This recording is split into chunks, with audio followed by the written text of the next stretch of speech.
Okay, thank you. Good morning, everyone. I'm Karen Hyde. I am your presiding member today for this Regional Development Assessment Panel and declare the meeting open at 9:32. I acknowledge that we are hosting this meeting on the traditional land of the Manjimup people of the Noongar Nation and are joined by people from other lands around the state. We acknowledge the Aboriginal people as the traditional custodians of Western Australia. Pay our respects to elders past and present and the ongoing connection between people, land, waters and community. The meeting will be run in accordance with RDAP Standing Orders 2024 under the Planning and Development Assessment Panels Regulations 2011.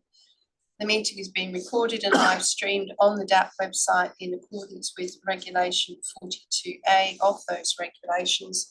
Members are reminded to announce their name and title prior to speaking. Panel members may refer to technical devices throughout the meeting to assist them in considering the information before them. I'll introduce the panel members. To my left, we have Clayton Hyam, who is Deputy Presiding Member. Further to my left, Tony Arias, Specialist Member, and our two local government DAP members from the Shire of Manjimup, Councillor Jennifer Wilcox at the end of the table, and Councillor Donnell Boogie. We also have in the room with us officers from the Shire, the CEO Ben Rose, Jason Giodresco, and online Jocelyn Baster. And we have the applicant and members of the DAP Secretariat in the room. Item 2 of our agenda, Councillor Wendy Avey gives her apology. Item 3, we have no members on leave of absence. Item 4, noting of minutes are available on the DAP website for all. Moving to part B of our agenda and declarations of due consideration. Could members please acknowledge with a show of hands that they've duly considered all the documentation within the agenda and part B related information? Thank you. Yes, due consideration has been given by all. Item 2, disclosures of interest. Panel members, disclosures of interest. First, I might ask, this matter I think was viewed and considered at a recent council meeting. Thank you. So in that regard, then we will note the standing declaration of interest and that the local government DAP members acknowledge that in accordance with section 2.4.9 of the DAP Code of Conduct 2024, you've declared and participated in that meeting. But under section 2.1, you acknowledge that you're not bound by any previous decisions or resolution of the local government and undertake to exercise independent judgment in relation to the matters before you this morning. In that respect, are you comfortable with that declaration? Thank you. Having given that consideration, I've determined therefore that there are no impartiality interests that would prevent the councillors from participating and voting in relation to the meeting this morning. So I'm very pleased to see you in the room. Thank you for making the journey here, much appreciated. Any other declarations of interest from panel members? No, thank you. We move ahead then to item 3 of our agenda for part B, and we have consideration of a hotel and motel at Pritchard Street, Manjimup. We've allowed a presentation today from Mr. Alan Stewart. I think we have also with us, is it Sarah Wang from Texture Design, available for questions as well. I've allowed you 3 minutes, Mr. Stewart. I haven't allowed any extension of that, but we'll remind you when you get close to time. After we've heard from the presenter, we will then invite panel members to ask any questions, and after that then we'll refer to the officers of the Shire. So over to you, Mr. Stewart, when you're ready. Did you have a PowerPoint or anything? You're just happy to talk? No, yes. I'll just talk to you today. Okay. Thank you very much for the opportunity to speak to you, and Zara's here with questions if required. Look, so there's a motel and restaurant development that we have in front of you today in Pritchard Street, Manjimup. We're obviously very supportive of the Shire's recommendation to you. Pleased that the council and the staff have recommended approval. Apart from condition 12, all of the conditions are acceptable to ourselves, to the applicant, and we'll work through the detail with the Shire in due course. Condition 12, you would have seen my submission. The only real issue is that the number of car bays that's required. So I'll quickly go through my submission, not word for word, and we can maybe have a discussion after if required. So condition 12 presently requires 119 car bays to be provided. The 93 car bays that we're proposing on site. So that's the difference between where we're starting with, if you like. Now, the first thing I'd say is I think there's simply an error in the Shire's calculation. If you look at the table on page 10 of the agenda, the maths adds up to a total of 111 car bays, not 119.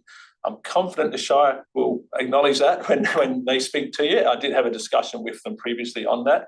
So even if you're not persuaded by the rest of my arguments, I think the worst case is 111 bays, not 119 bays. But we say it should be further reduced for a number of reasons. The first is the calculation of service area. The motel parking requirement includes 1 bay for every motel room, so that's 76 bays, no dispute there, and then 1 bay for every 25 metres squared of service area. But I don't think that term is defined anywhere in the scheme. The Shire has calculated service area as 510 square metres, and I've provided a little diagram in my submission as to what I think they've included. And I think that's a bit unreasonable. It seems to include every single bit of back of house area that's proposed, including bin stores, bike stores. It's even included the restaurant bin store and back of house. I think, and I'm happy to hear from the Shire on that. So I don't think that figure of 510 square metres is a reasonable starting point for the calculation of service area. The figure we have suggested is 270 square metres. That's the second diagram on page 2 of my presentation, where it's effectively the area which I would say generates potential demand for parking from people like staff and admin, cleaners, etc.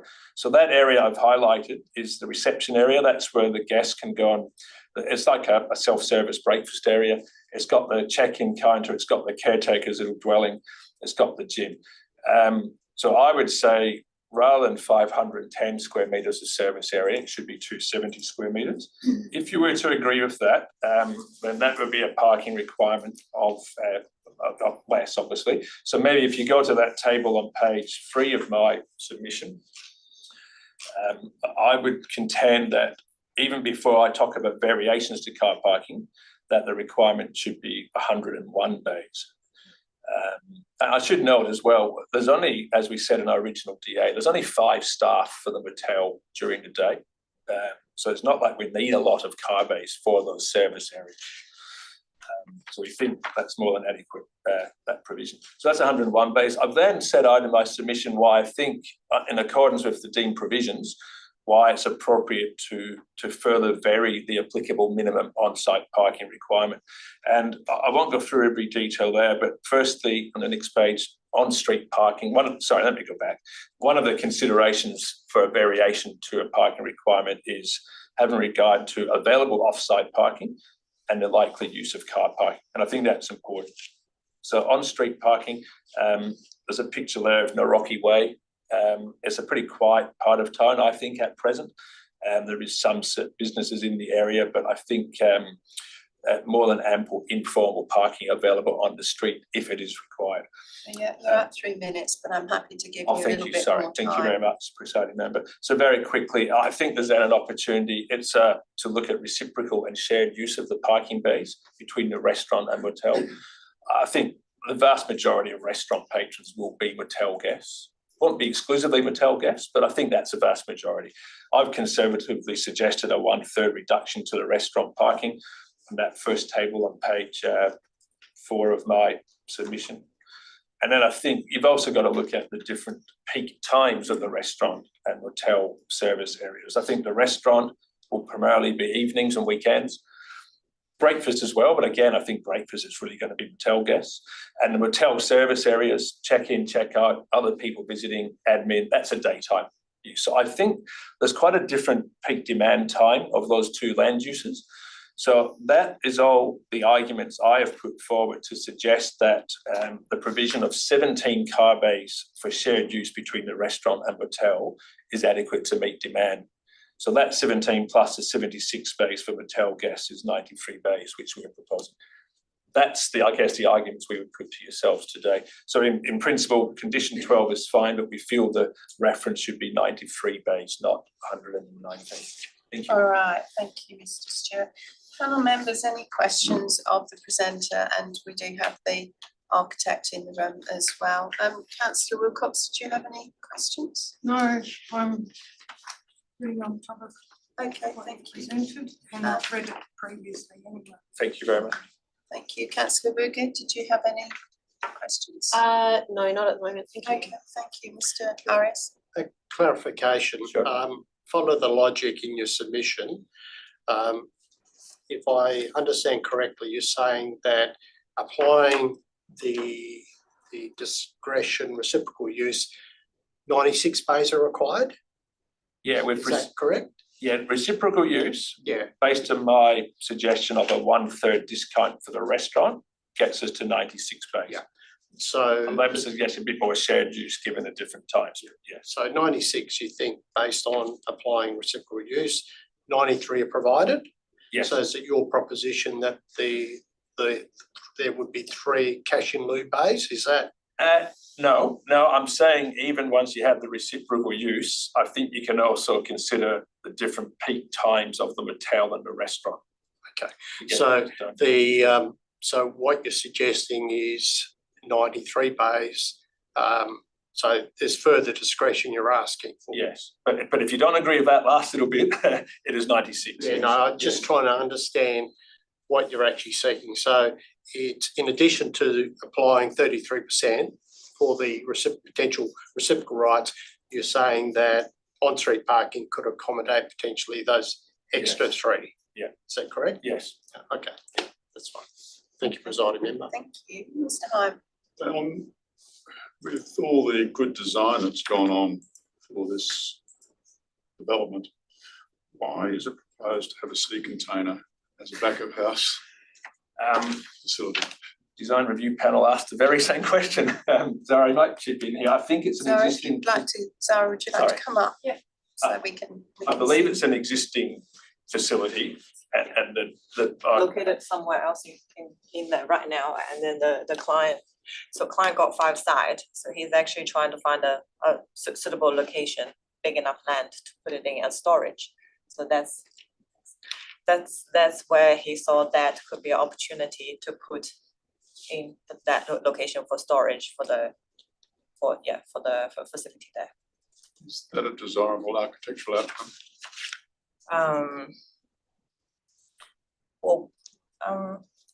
I have addressed it, to be quite honest. So if you look at the whole project, everything is pretty much we exposing the material, the roof shape is very honest. So I'm kind of trying to carry that on that as well. So might get some cladding on to hide if it's not pretty, but I think by pentacolor, give a fresh paint and then do some pretty sign, that might just be. So is that what the goes. neighbours will see from behind? It is fenced right now there, and I think over there quite close by, it's already a storage yeah, there is an existing building adjoining, adjoining. which doesn't fully overlap the container, but quite close to it. I think as a partial overlap. There, if I could add, there is condition 2, item 2.5, does require a little bit more effort in terms of materials and treatment to that container. Do you think, probably is there a better alternative? So if you look at the site currently, he owns not only the current one, he owns the ones next to it. So the client himself owns the one next to it. So it's quite a big land.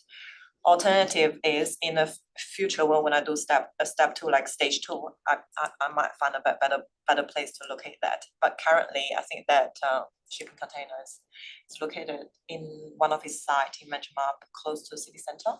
So he would like to move it away from that.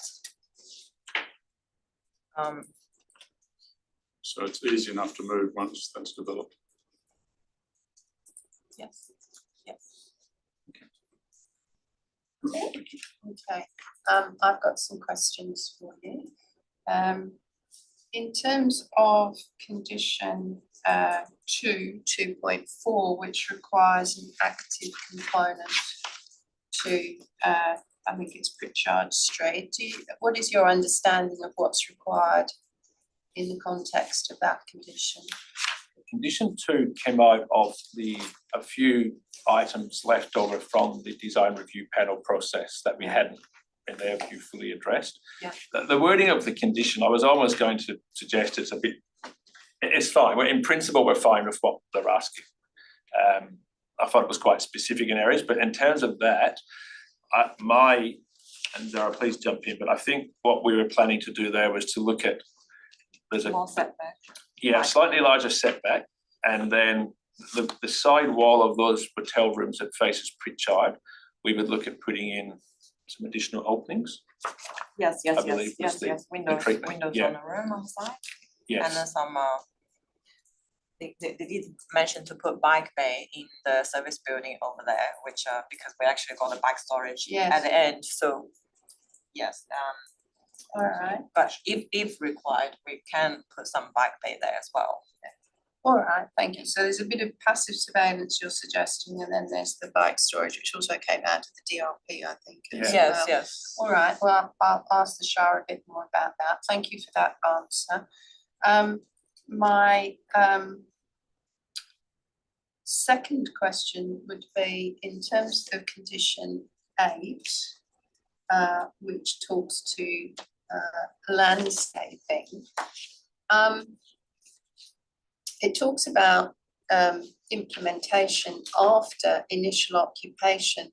Would you have any objection to that condition relating to prior to occupation, or, you know, it just sort of seems as though people will be enjoying the accommodation and then have, you know, diggers and trucks and holes dug and mulch provided and whatnot. yeah, yes, I think that would be the normal wording as what you Yes. suggested. I All don't think right. there's a real problem with that. I can't imagine, I'm sure the operator would rather have the landscaping in Done before. before. It's anything, probably yeah. your intention, but the way the condition is worded, it could, you know, it could be dislocated from that. So, okay, thank you for that answer. Also, in your application report, you talk about the SBP, which deals with road and rail noise, and that you're just in that trigger zone. And your suggestion would, and your offer is that you would prepare a noise management plan. I will refer that matter to the Shire for their comment, but what was your intention in respect of a noise management plan or the requirements of that particular SPP? The normal approach there would have an acoustic consultant assess the distance and what sort of noise mitigation may be required in the hotel rooms that are within that trigger distance. Yeah. I think there's the other application we've got where the trigger distances, I think this one's a bit more substantial, isn't it? Yeah, this one covers. But yeah, that's what we would normally do. Yeah. So, and the noise management plan would include the details of that mitigation. Yes. Yes. Installation material, that's what we need to. Yeah. And if there's no condition relating to that, I don't think we have a problem with one being included, if that's your intent. Yes, that's right. Yeah, okay, thank you. I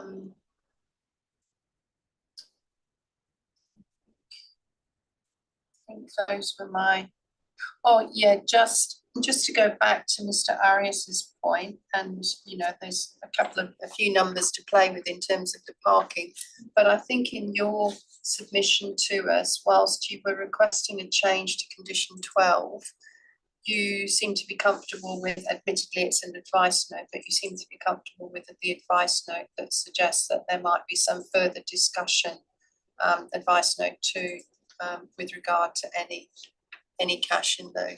Yeah, I think if you're inclined to agree with my suggestion of 93 bays, advice note 2 probably can fall away. I don't think it's necessary because we have the 93 on site. If I haven't quite convinced you to get to 93 bays, then the advice note stays. Yeah. I mean, the thing is that I spoke to Jocelyn about this. with condition 2, there's going to be some really minor tweaking of things. We might get an extra car bay on site anyway. So, but I think the wording of advice note 2 is fine. Yes. If you feel we need a little bit more than 93 bays. All right, thank you. Those are all my questions. Panel members, others? Yes, Mr. Hive. In relation to condition 5, has that finished floor level been established? The 500, isn't it? Yes. Western side of Narocki Way. The Shire may have to answer that. I think it's just a requirement to actually confirm the finished levels. I'm not sure what happens if they don't like it. Well, I mean, it is on there. If you look at the plans, we've got natural grind levels, sorry. The floor finish level. Oh, yeah, we've got the finished levels Mm. and the natural grind level. So I think Are any of them more than 500? I think the only one they were mentioning in the DRP meeting was the one at the corner adjoining on the neighbours. That few of them were higher, so I already amended the plan to make it lower. So it's easy to work. Yeah. yeah, That will be done. we have got all the levels on the plan. So I think if you're comfortable with the levels, then that condition perhaps can be deleted. Thank you. Other questions? Yeah, a couple of questions about conditions or clarifications. Condition 18 makes reference to external lighting, and it is a question that I put to the Shire officers. It is not specific, and probably dealing with similar proposals where there's been concern by neighbours about light spill. It's referred to compliance to the Australian standard. If that's proposed, do you have an issue with that? No, not at all. The normal wording usually relates to a lighting strategy or a lighting plan being submitted to demonstrate compliance. So Yeah, no, or the standard, which is much more specific in yeah, terms of. Okay, in principle, you don't have an objection. The other issue related to two conditions that make reference to not prior to building licence, within, condition 10 makes reference to within 60 days of the issue of building permit, you need to prepare a construction management plan. I think there's a similar for condition 7. That's unusual. I know some local governments propose that. Normally, it would be prior to commencement of construction for those types of conditions. yeah, with condition 10 especially would be prior to an application for a building permit or issue of a building permit. Yeah. I was going to, if I only have 3 minutes, I only focus on condition 12. No, I that's did fine. notice that one. I'm fine if you change it to. And it is a It's question put to the Shire officers of whether there's a Yeah. specific reason for that. Thank you, Presiding. You really want the Okay, construction no management problem. plan. Thank you. Any other questions? Yes. I have one question about the on-street parking on Narocki Way. Sure. So the Pritchard Street at one end and the street at the top, they're quite busy roads. Narocki Way is a thoroughfare between those two roads. There's also a car park that comes from a stock feeds, quite a very busy agricultural supplies that goes out onto that road. The reliance on that on-street parking would be a concern as far as traffic management goes within that road. So the actual reliance on that excess parking to go onto Narocki Road would be a concern for traffic build-up within that area. Yeah, look, I mean, there's a photo there. I don't think we necessarily rely on street parking. I think the provision of 17 car bays for shared use between the restaurant and motel, admin, etc., is adequate because all the motel units have a car bay each. And I should say, of those, all the motel units are actually dual keys. Yes. But there's 38 dual keys, so most of them, not all, but most will probably be occupied 2 dual keys by one family with 1 car. So we think we've got a lot of parking on site, but look, our view was Narocki Way. To me, you know the area better than I do. I'm not going to pretend I do. It doesn't look like a main street to me. The Shire did say if there is cash in lieu, it can be used for marking of car bays on the street. So whether it's informal or formal, I think the Shire administration were comfortable with that. Okay, any follow-up questions? Thank you. Okay. Any further questions of the applicant? No, we're all good then. Thank you very much. We'll now refer to the Shire officers as just to Jocelyn. Okay, thank you. So we've got Jocelyn Baster online. Good morning. Can you hear us okay? I can hear you. Can you hear me okay? Yes, thank you. Jocelyn, were there any comments that you wanted to provide in response to what you've heard, or would you just like us to ask some questions? I'll focus on the car parking if that's okay, and then you can ask any additional questions if you have them.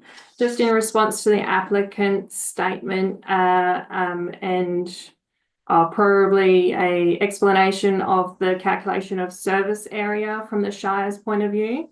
The applicant's correct. We did calculate service area based on all back of house facilities, acknowledging that without waste areas, you might not have a waste service available to those motel units and breakfast areas.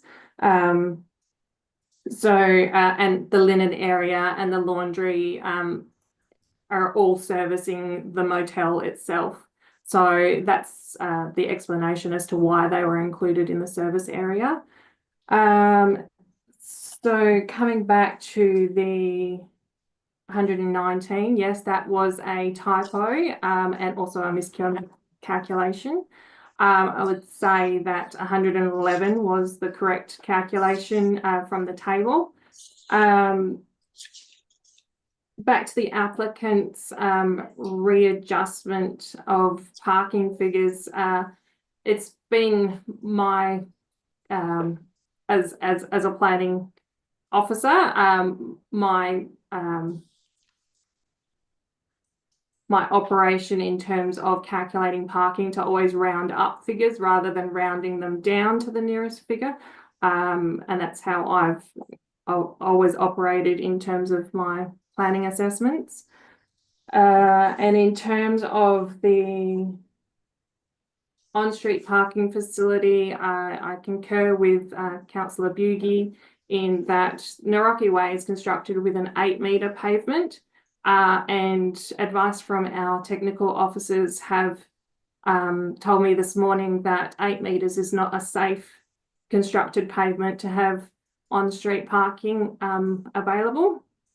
However, the verge adjacent to the development is 6 metres and therefore could cater for embayment parking. And I agree with Councillor Bugie as well that Naroki Way is a thoroughfare from a lot of people heading into town from the highway, and they cut through just to bypass a couple of roundabouts and take the back streets. So I guess it would be up to the panel members to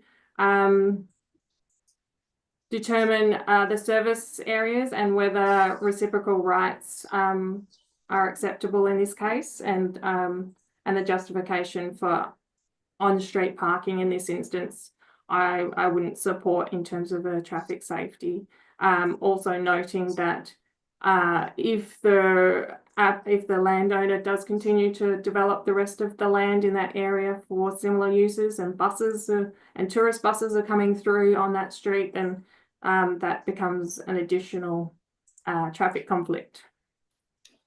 Thank you, Jocelyn. You're happy to take some questions from the panel now? Yeah.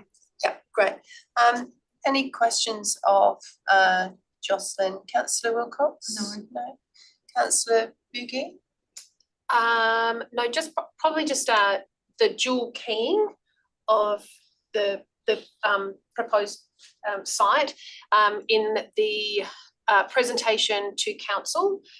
It was presented to us that the majority of those would be singly used for people coming business people coming through. So to account for the parking as maybe having one car for two buildings, that's not the way that it was explained to us by. Okay then. So do you have a question for the officer? Just probably, so the parking that you have estimated, Jocelyn, is that's on per building, not using the dual keyed, so there would be one per 2 rooms? The parking calculation from the applicant and from the Shire is based on 73 units, not the 38 dual key.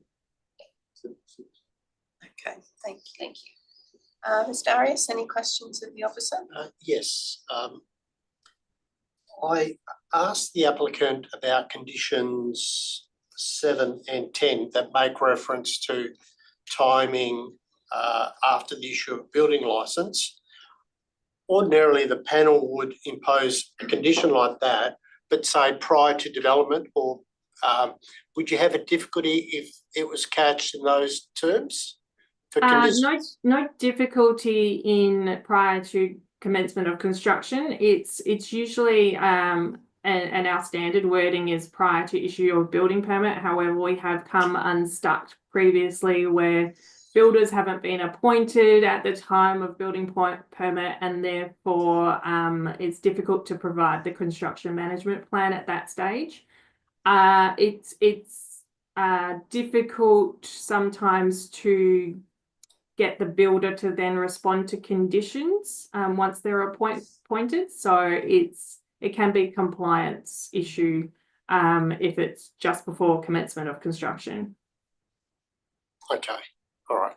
But it is something that this panel tends to impose as a standard requirement.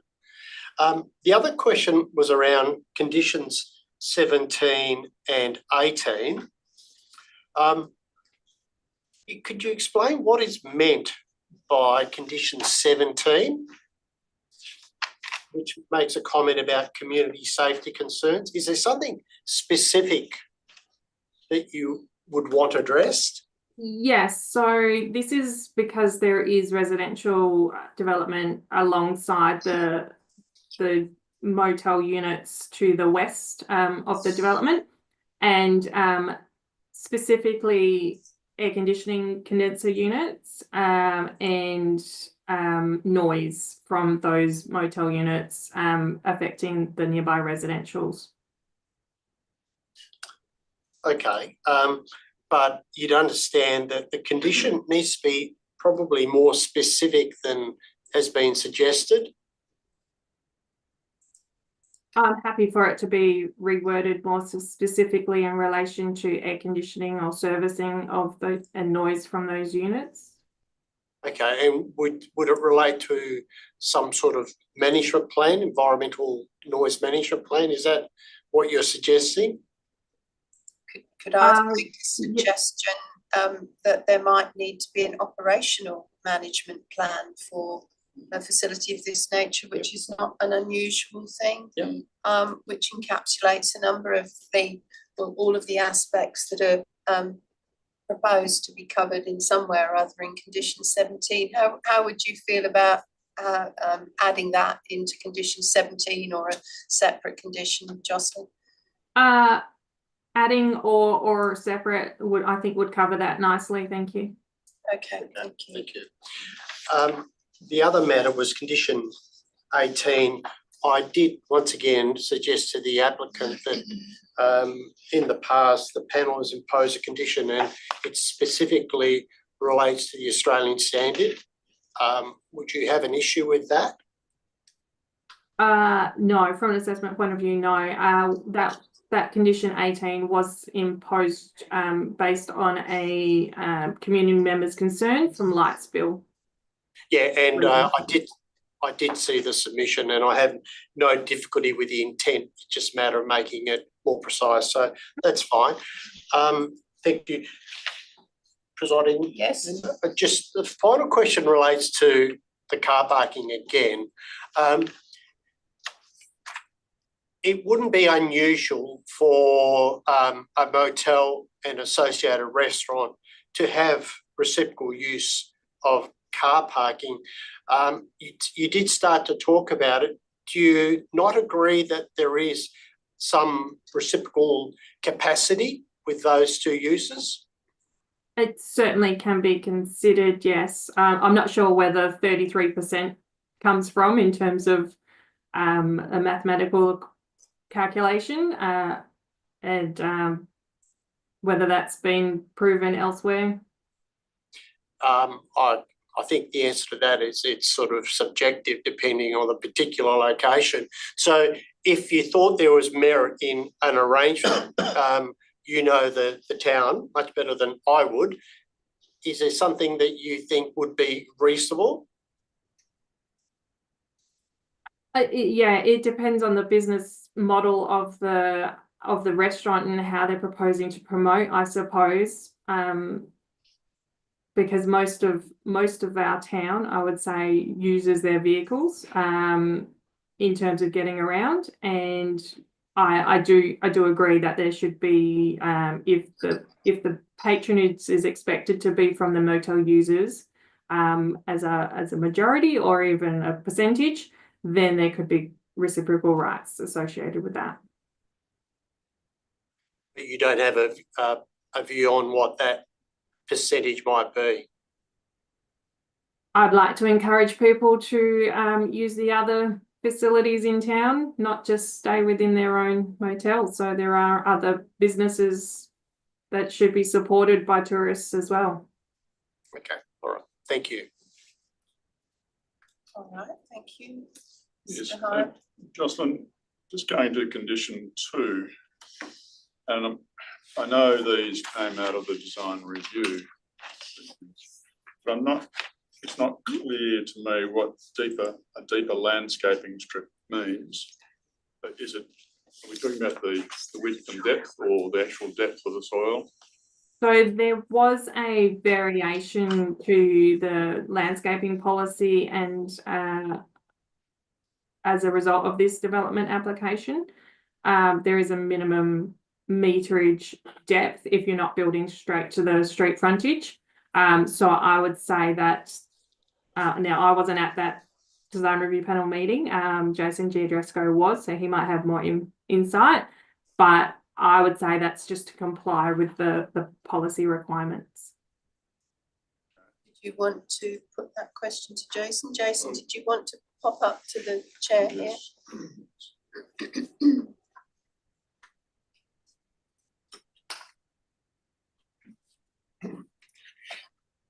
Thank you.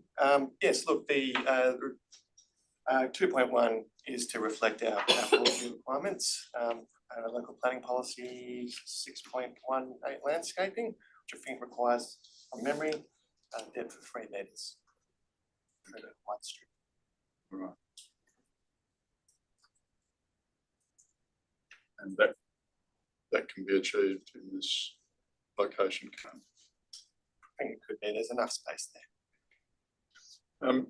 The other part of that condition is 2.2 and 2.3, which just says consideration of. I'm not quite sure. If I just think about it, have I considered it? I'll throw that one over to Jocelyn. Or is there more to it than that? So they were direct statements from the design review panel, obviously. I understand where your question's coming from, and the condition should be more specific. And it's really, I would suggest that it's coming from a more energy efficiency and comfort level of patrons. So if it is the developers' prerogative not to provide that level of comfort to their patrons, then maybe that's on them rather than it being a significant architectural improvement. And in terms of the outdoor play spaces? At the moment, there's no outdoor play spaces proposed, and there wasn't fencing for children to play freely within the development. So I don't think that's why fencing at 2.1 was also suggested. All right. Just moving on to condition 5. If, as we've been told, that those finished floor levels are actually on plans, is that condition now necessary? Just scrolling through to the plans. It was a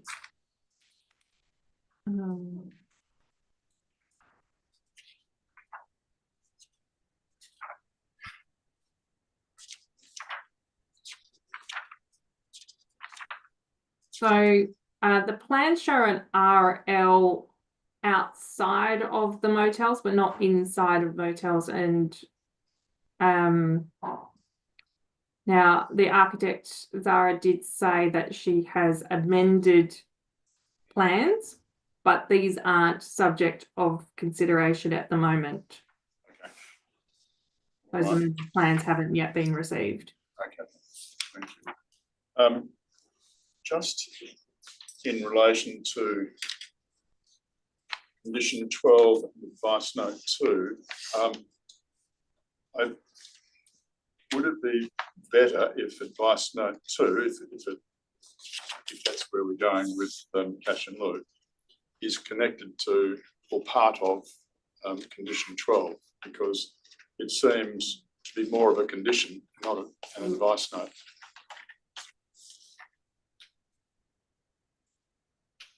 Sorry, could you just repeat that question? Sure. The way I see advice note 2, it's more of a condition, and it actually alters or can alter the condition. If we were to approve condition 12 as it is, that would stay, and advice note 2 can't have any effect. So should advice note 2 be a part of condition 12?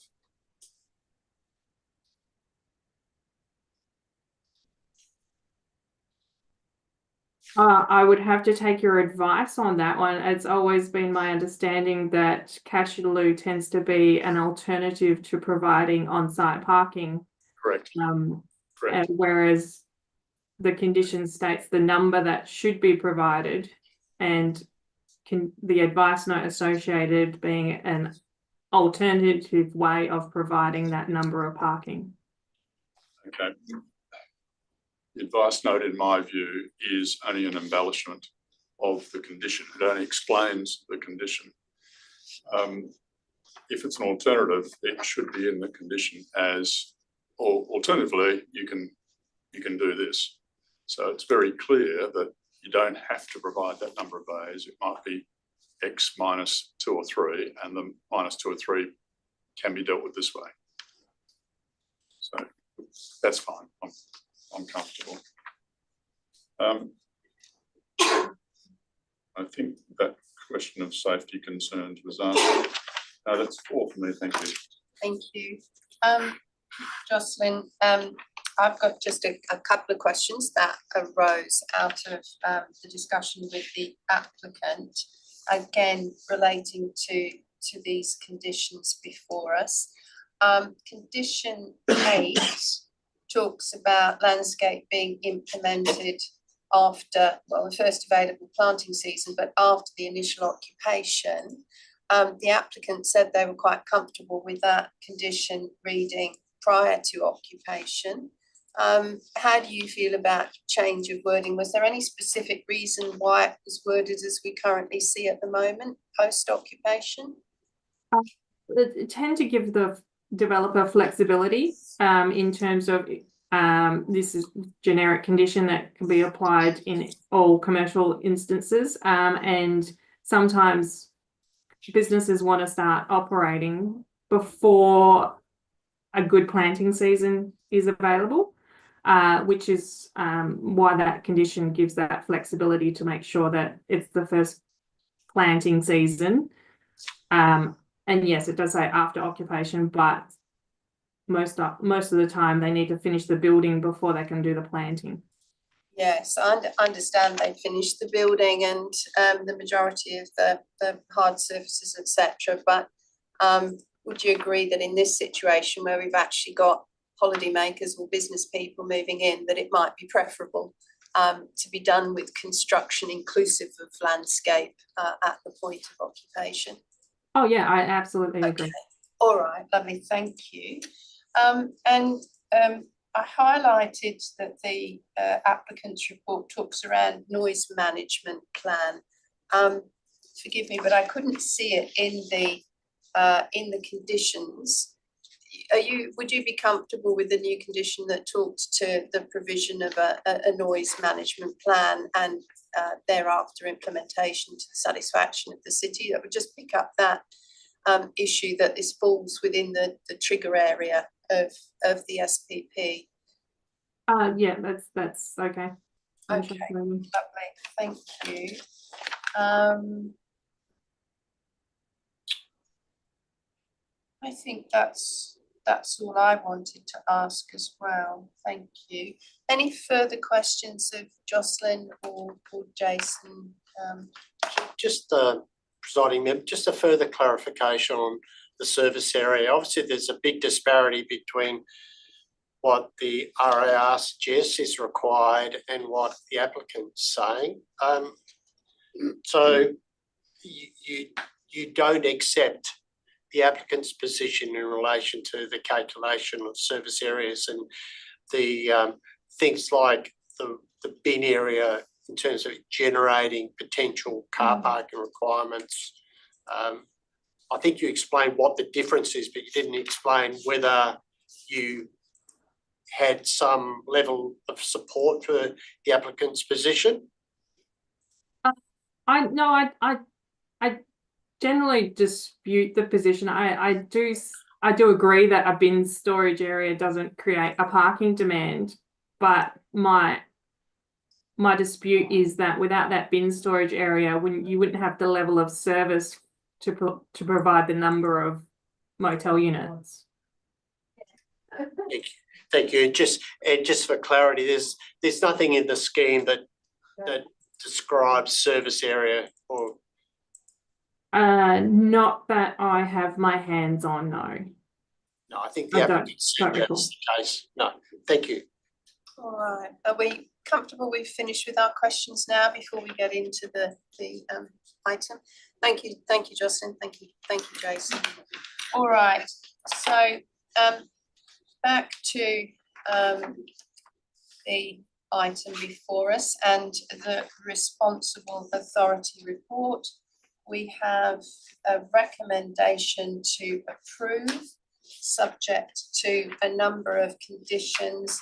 I'd like to seek a mover, please, but could I seek a mover that is inclusive of the typographical change to condition 12, which at this starting point should be 111 bays rather than 119. So have a mover for that, please.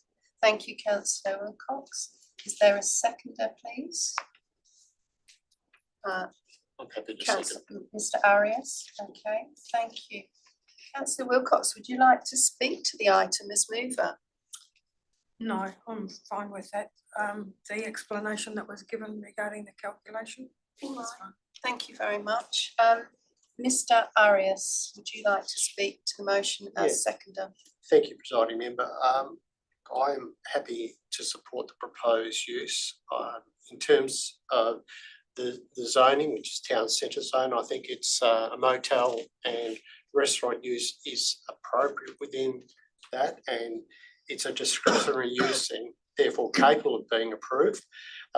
Having reviewed the purpose and objectives of the town centre zone and the planning precinct 1D, which this site falls within, I think that both the objectives and purpose generally would make a motel appropriate. So I think from that perspective, it's an appropriate use in that location. It seems to generally satisfy the deed provisions, and other than some discussion around car parking, it would seem that it does seem to meet the other requirements of the town planning scheme. And I note that it's also generally supported by the design review panel. So on that basis, I'm prepared to support it. I do have some proposals in terms of condition changes. An amending motion? Yes, Mm-hmm. so if you're happy for me to proceed with that. Indeed, yes, please.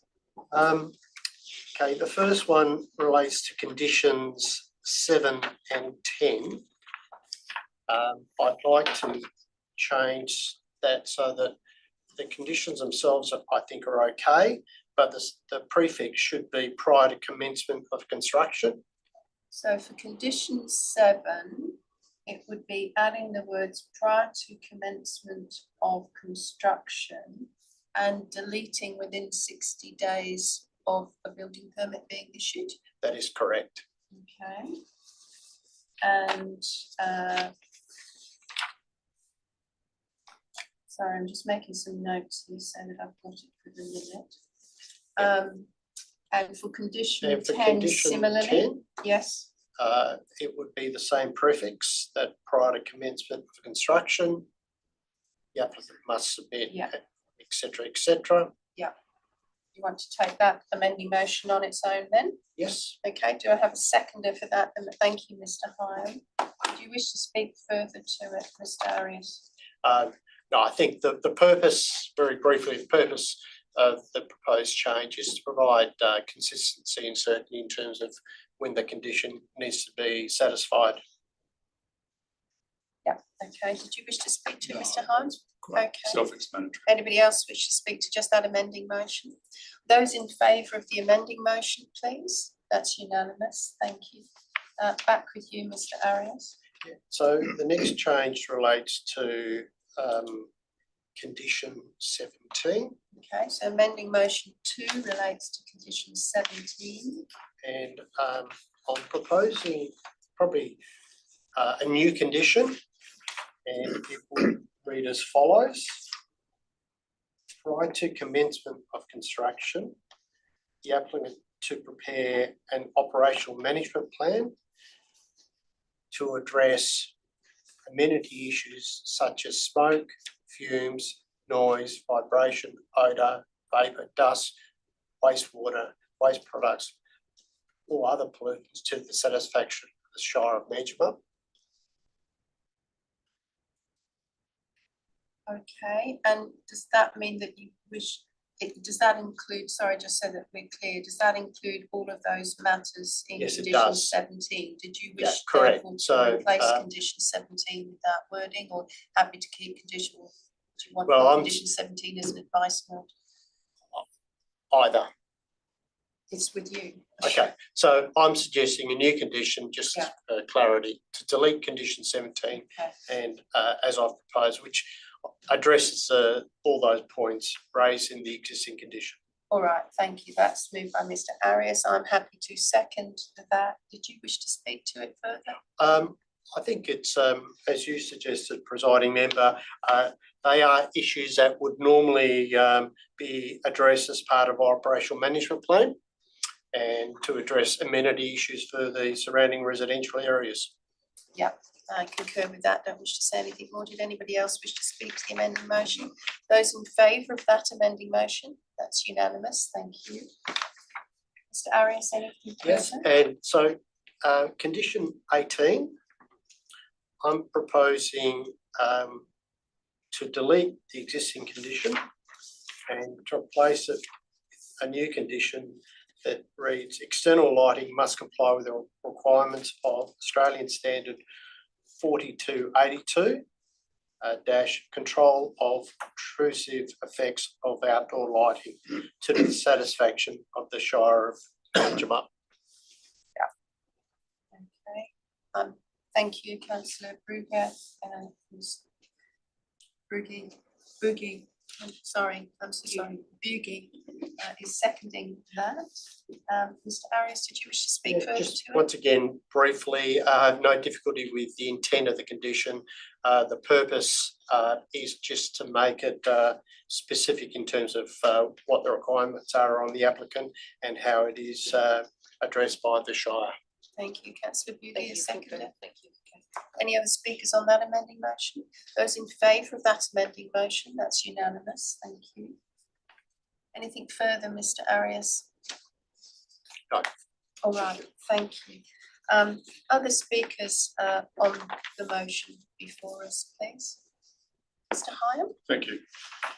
I agree with Mr Harris's comments. It's a use which is more than capable of being approved at that location. It's designed in a way that looks like it works well, and it's well laid out. I did have some concerns about the use of a sea container, but hopefully the condition will be satisfactory to shield or disguise the sea container. In terms of the parking, I'm swayed by the applicant's version of calculating parking, and I'm inclined to, in condition 12, to reduce that number to 96 car bays, because I think, And just before you go into an explanation, this is an amending motion an by amending you. motion, yes. Sorry, all right, Okay, and to bring I think he just wants to explain what he wants to do. and to bring advice note 2 up, to tack it on to the end of that condition, so it would read alternatively, comma, advice note 2. Alternatively, the Shire of Manjimup is prepared to accept payment in cash in lieu, etc. The rest of that. Okay. Presiding, I'm prepared to support that. The only addition, I would like the relevant clause in the scheme to be referenced. Yes. So I think it's clause 5, 17, 11. Cash in lieu. Yes. Yes. Yeah. Okay, so it's advice note 2, but in accordance with clause. Clause 5, 17, 11. 11 of the scheme. All right, so that's seconded by Mr Arias. Mr Hyman, do you wish to speak to that amending motion?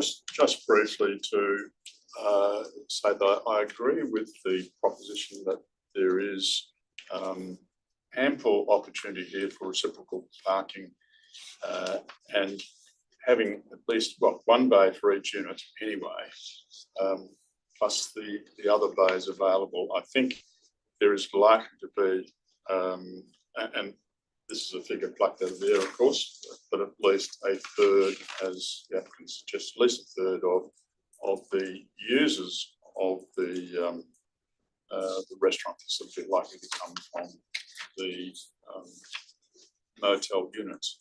So I support that change, and if as the applicant said, they might be tweaking the plans, might find more parking there, but if they don't, then those 3 bays would need to be provided as cash in lieu, as embayment parking. Thank you. Mr Arias is seconder of that amending motion. Would you like to speak? Thank you.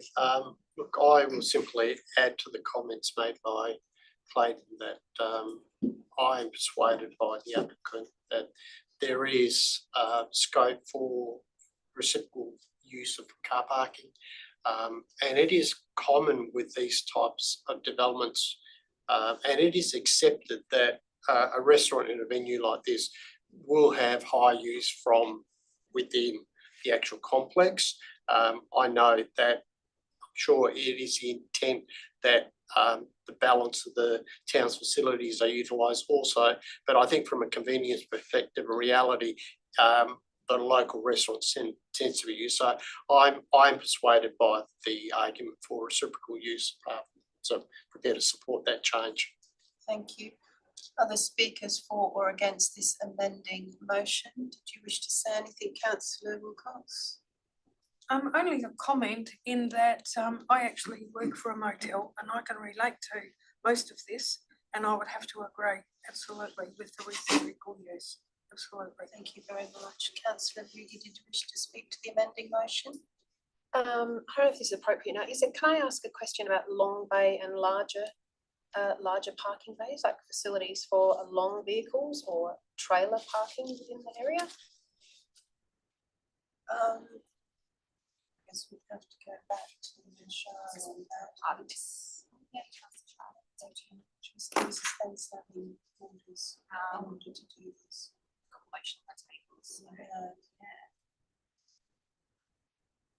To your discretion between. All You right. can ask a question of the Shire.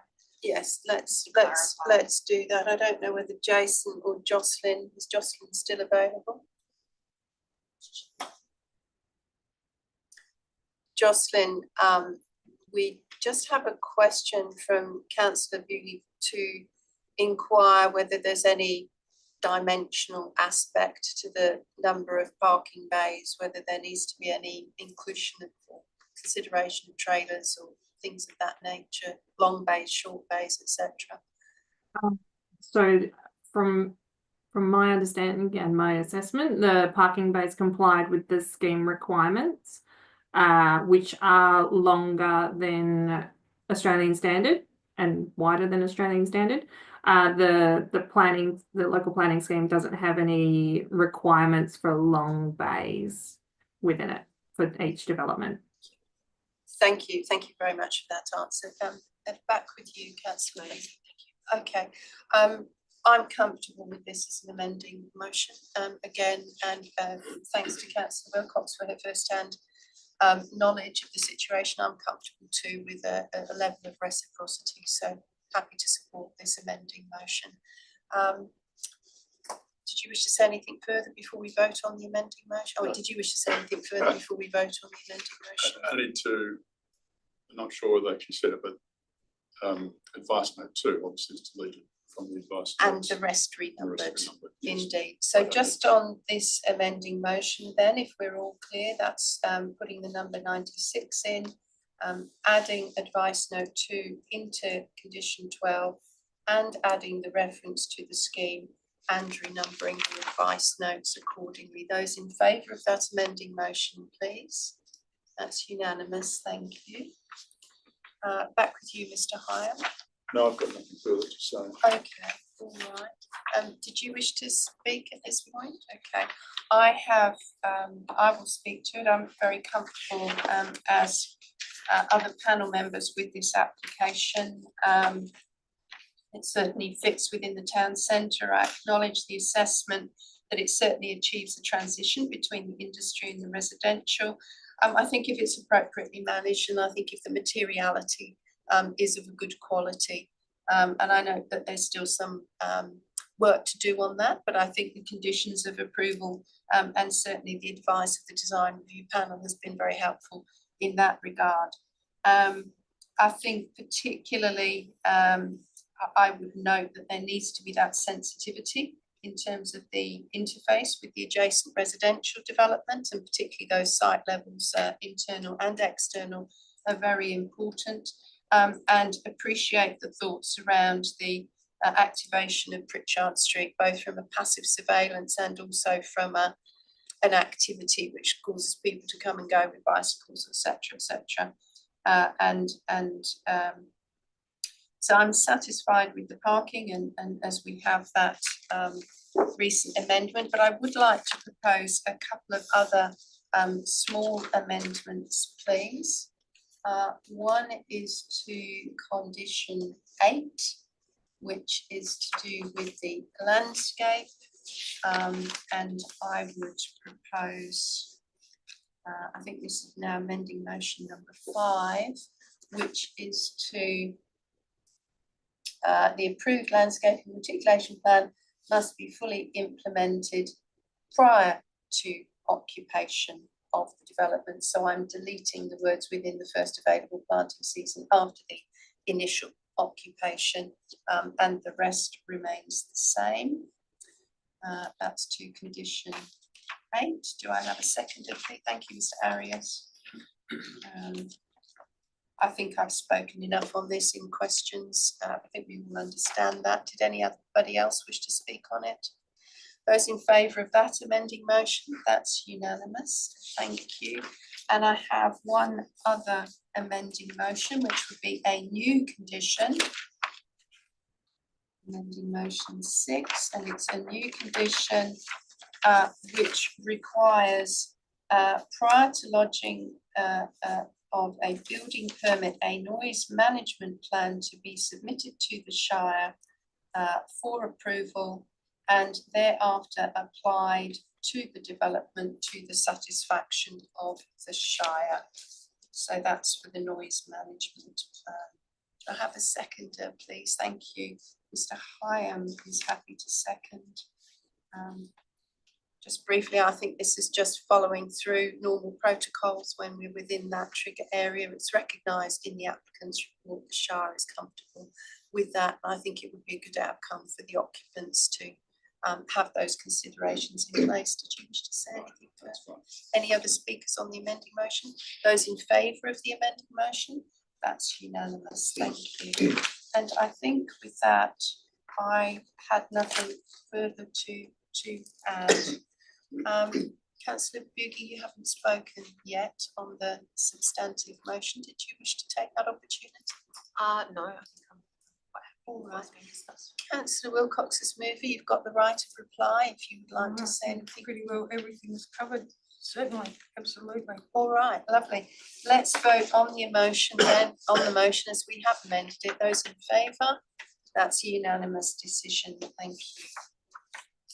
So just very quickly returning to our agenda.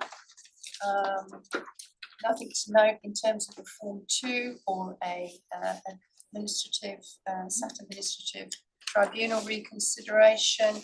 Part D, other business. There's a few other applications with the SAT at the moment, but obviously nothing with the Shire. And with that, I thank everybody. I think we've had a thorough discussion this morning. Thank people for their presentations and their questions and their responses, and close the meeting at 10:38. Thank you.